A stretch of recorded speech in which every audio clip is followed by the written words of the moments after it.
This is a family farm through his mom's side of the family.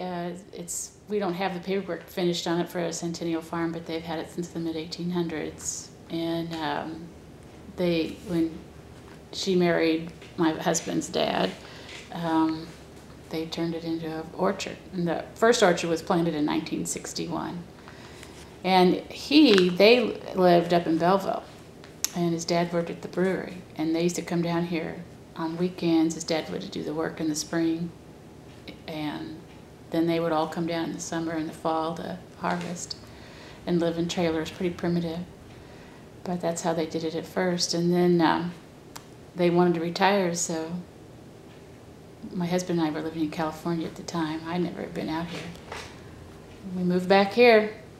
Careful what you wish for. I always wanted to raise my kids on a farm, so here I am.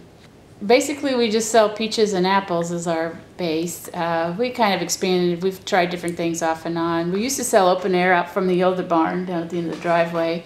In 2010, we built this building so we could move it all indoors and then have the kitchen with the bakery.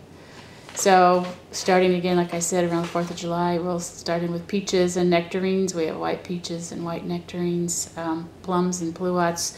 We usually have apricots, but we're not going to have many this year. They always bloom a little bit earlier than everything else, and it was just too cold this year.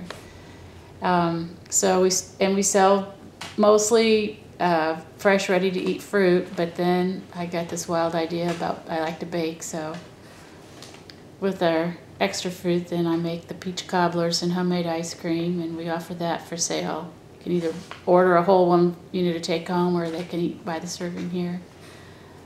And we do that on Fridays, Saturdays, and Sundays. And then when apples come in season, then I switch over to apple crisp, apple pie. We do caramel apples. I do some candy, whatever takes my fancy. We open July 4th, and sometimes a little bit earlier, but always historically we're open by the 4th of July, and then we are open until usually the end of November. But again, if it's a big crop like it was last year, we're here until the fruit's gone. And that's Monday through Saturday, 9 to 5, and on Sunday, noon to 5. And like I said, kitchen's on Friday, Saturday, Sunday.